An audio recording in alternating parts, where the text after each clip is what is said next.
I got to JUCO right out of high school and joined the journalism program. And honestly, I hadn't even really thought about going into journalism. I was studying aerospace engineering when I got into college, but journalism was something that kind of interested me. And I took this history of media class, and I met Mark Radaziner, and he told me about some internships. And I had already met a couple of the guys here at 98.9 The Rock, and they suggested I get one of these internships that I had heard about. Said, well, come work with us over the summer. We'll have some fun. We'll go to concerts, get you some CDs, and then you can go back to studying in the fall. And so I came here as an intern and never left, actually. They hired me on. I took a second internship, and they hired me on. I just got bit by the bug, really. It's one of those things that gets into your system, gets into your blood, and you can't get it out. So I changed majors, stayed here, and made a career out of it. And that was 19 years ago. I'm on air at night, 7 to midnight. I'm also the remote coordinator for the cluster, so it depends on how many remotes we have going on. There's really no such thing as a typical day when it comes to, being in radio, which makes it fun, actually. That's what makes it halfway fun, is it's not the same every day. It's different every day, and each day is a different challenge, or it's just, it's never, it just doesn't get repetitive, so it doesn't get boring, which is nice. It's more about the personality than the voice. I have a lot of people saying, they'll stop me at a broadcast or wherever, and they'll say, hey, my friends say that I've got a great voice for radio, which is great if you have it. But if you don't have the personality to go behind the voice, then it's not really going to help you. When I got here, actually, I had a terrible voice. Mark, you probably remember. It was high-pitched and nasally, and just over time, I learned how to talk, and my voice kind of developed from there. But it's more about, I would say, the personality behind the mic, being able to talk to the listener rather than at the listener. That's actually only happened twice when I'm out and about and somebody has recognized me through my voice, because obviously they don't see us. But like twice it's happened where somebody has actually recognized me from my voice, where I said something. They're like, hey, I know you.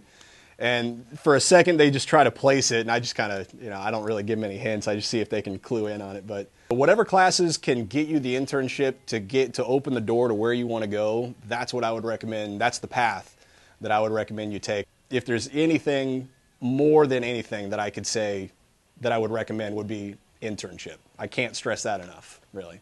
The first thing I did when I came here as an intern, I remember this clear as day.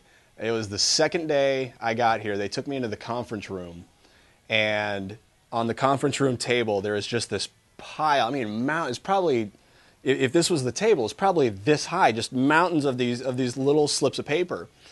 And what they had started doing right before I got there was they were going to do, for New Year's, they were going to do the 100 greatest rock songs of all time.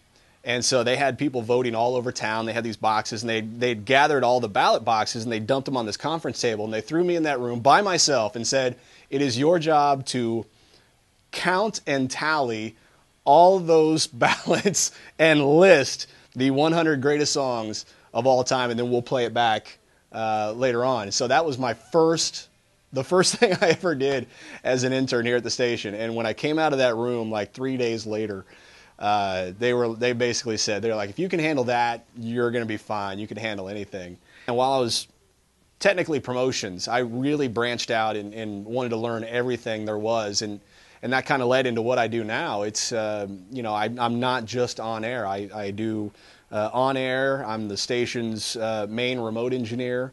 I'm the remote coordinator for the entire cluster. I help with promotions. There's really not much around here that I can't do as far as that goes. But I do have main duties, and there's other stuff that they call me on from time to time, depending on what the need is. But and again, that keeps it interesting. Like I was saying earlier, there's no typical day when it comes to my job in radio, which makes it fun. It makes it a lot of fun, and I get to experience.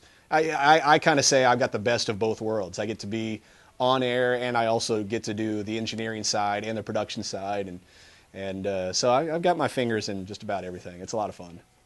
I've been able to meet some big names that I never in a million years thought I would have met, and other people that were childhood heroes, if you will, practically. Band-wise, man, the list is long, and it's been incredible. The guys from Metallica, I've gotten to meet several times, actually. AC/DC I've met, Aerosmith, David Bowie, some really, really big names. NASCAR, I've met some of the drivers, Dale Jr.,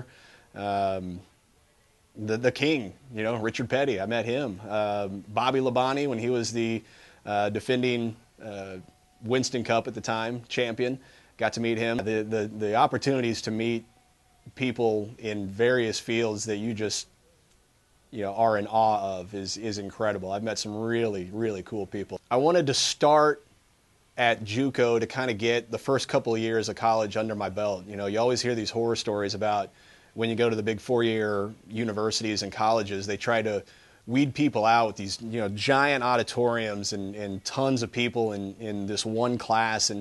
And so really I wanted to go to JUCO to have I guess you could say a more intimate relationship with my professors as far as being able to access them. Them knowing my name, for one, was big. So going there, I wanted the smaller classes. I wanted the closer relationship with the professors to learn rather than just go jot down notes and then take the test later. So going to JUCO was an easy choice because it was just more hands-on, I guess you could say. So it was really easy.